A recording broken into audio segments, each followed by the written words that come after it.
নিয়ে চলে এসেছি চিংড়ি, ঝরে ঝরে পড়ছে, দেখো ঝরে ঝরে পড়ছে চিংড়ি। আজকে তোমাদেরকে চিংড়ির একটা দুর্দান্ত রেসিপি দেখাবো। সেই রেসিপিটা তোমাদের শিখতে হলে পুরো ভিডিওটা তোমরা দেখে নাও। আমি কি কি দিয়ে চিংড়িটা আজকে রান্না করব।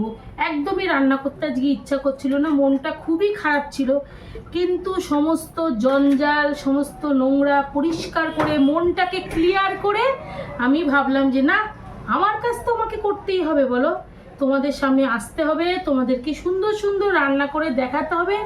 তাই জন্যে আজকে অনেক দেরি হলো, তাও তোমাদের সামনে আসলাম চিংড়ির একটা দুর্দান্ত রেসিপি নিয়ে, যেটা কিন্তু ঝটপট করে হয়ে যাবে। কারণ তোমরা সবসময় জানো আমি যেসব রান্নাগুলো করি একদম ঝটপট করে যাতে হয়ে যায় সেই সব রান্না করি। চলো কথা না বাড়িয়ে মূল রান্নাতে চলে আসি। রান্নায় কি কি নিচ্ছি তোমাদেরকে দেখাই।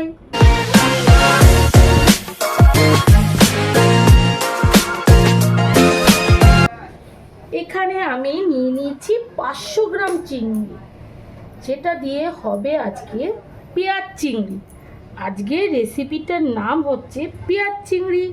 পেঁয়াজ চিংড়ি করতে চিংড়ি তো নিয়ে নিয়েছি, আর নিয়ে নিয়েছি এখানে 3টে বড় বড় এই সাইজ করে পেঁয়াজ কেটে নিয়েছি, দেখো কি সুন্দর করে।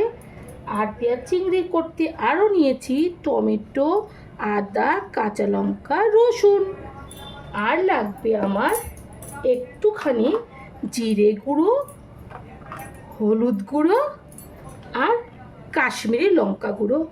চলো কথা না বাড়িয়ে আগে চিংড়িকে সুন্দর করে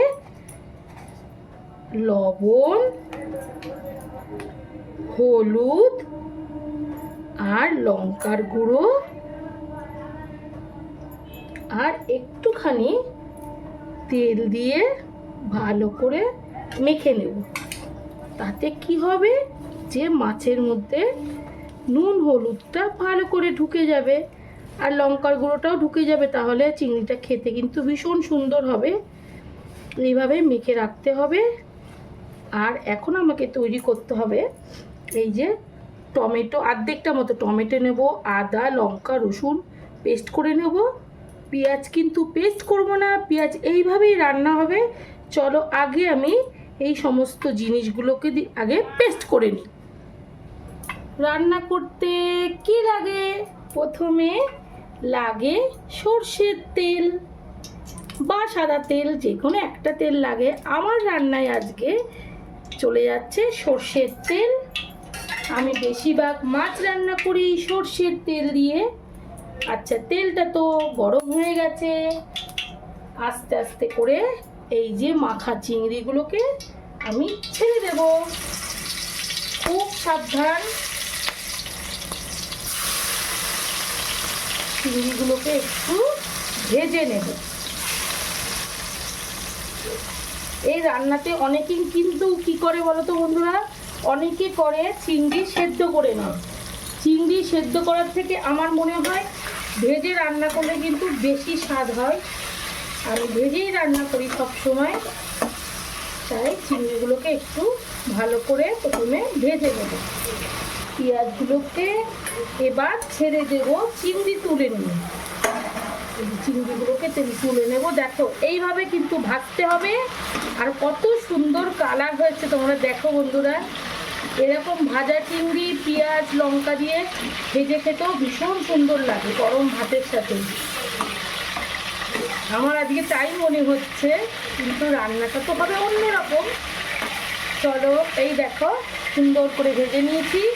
এই তেলের মধ্যে চলে যাবে এবার পেঁয়াজগুলো। এবার এর মধ্যে একটু দিয়ে দেবো আমি লবণ, যেটা ছাড়া একেবারে চলবে না। লবণটা এখনই দিয়ে দেবো, আমি আন্দাজ মতো একটু দিচ্ছি, পরে আবার লাগলে দেব। পেঁয়াজগুলোকে একটুখানি নরম করে নিতে হবে।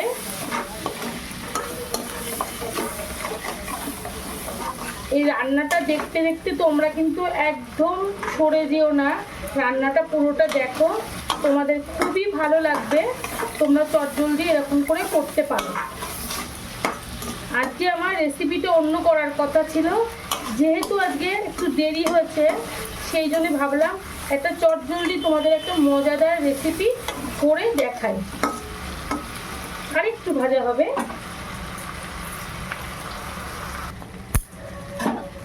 পেঁয়াজগুলো ভেজে নিয়েছি, এবার ঝটপট করে পেঁয়াজগুলোকে তুলে নেব। এই যে এর মধ্যেই তুলে নিচ্ছি চিংড়ির সাথে। এটা আমি পরে দেব। এখন পেঁয়াজগুলোকে তুলে নেব। তোমরা স্টেপ বাই স্টেপ ভালো করে দেখো, তাহলে বুঝতে পারবে রান্নাটা কেমন হচ্ছে। একটু ফ্লেমটা কমিয়ে নিচ্ছি কারণ পুড়ে যাচ্ছে। এবার এই তেলের মধ্যে চলে যাবে কুচনো টমেটো। টমেটোগুলোকে একটু হালকা করে ভেজে নিয়েছি। এই পর্যায়ে আমি দিয়ে দেবো এখানে আদা, রসুন, কাঁচা লঙ্কা আর টমেটো পেস্ট। ভালো করে ঢেলে দেবো। আর দিয়ে দেবো 1 চামচ, এই যে 1 চামচ জিরের গুঁড়ো আর 1 চামচ কাশ্মীরি লঙ্কার গুঁড়ো। এটাতে শুধু কালার হবে, ঝাল হবে না। ব্যাস, আর একটু অল্প করে দেব হলুদ গুঁড়ো। ব্যাস, আর কোনো মশলা এর মধ্যে যাবে না। এবার সমস্ত মশলাকে সুন্দর করে কষিয়ে নেব।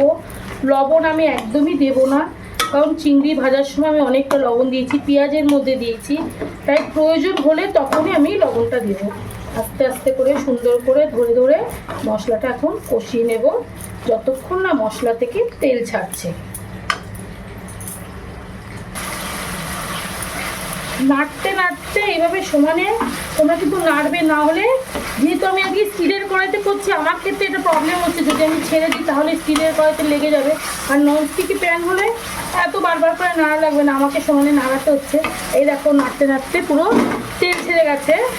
এইবার আমি এই যে চিংড়ি আর পেঁয়াজগুলোকে ছেড়ে দেব। ব্যাস, এবার একটু হালকা হাতে নেড়ে নেব। রান্না কিন্তু অলমোস্ট একদম শেষ পর্যায়ে চলে এসছে। পেঁয়াজ আর চিংড়ি দিয়ে বেশিক্ষণ আমার নাড়ার দরকার নেই, হালকা হাতে একটু মেশালেই হয়ে যাবে। আর সব শেষে এখন গরম মশলার মতো ধনেপাতারও কিন্তু রান্নাতে একটা জায়গা আছে। তাই জন্য তোমরা যদি গরম মশলা না দিয়েও থাকো, ধনেপাতা তোমরা দিতেই পারো, যেটা দিলে খুবই সুন্দর একটা ফ্লেভার তৈরি হবে। তাই জন্যে আমি এই দেখো ধনেপাতা কুচিয়ে রেখেছি, রান্নার ওপরে ছড়িয়ে দিচ্ছি। বাকিটা একটু গার্নিশ করে দেবো, বেশি নেই, অল্পই আছে। দিয়ে একটু মিশিয়ে আমি ঢাকনা বন্ধ করে দেব, যাতে ধনেপাতার ফ্লেভারটা চিংড়ির মধ্যে ঢুকে যায়। ব্যাস, আমার রান্না একদম ডান। রান্নাটা প্লেটে সুন্দর করে সাজিয়ে দেব, যাতে দেখতে সুন্দরও লাগে। চলো এইভাবে সুন্দর করে সাজিয়ে দিই। আর কি তোমাদের কি কেমন লাগলো রান্নাটা বন্ধুরা? যদি ভালো লাগে তাহলে বাড়িতে অবশ্যই তৈরি করবে।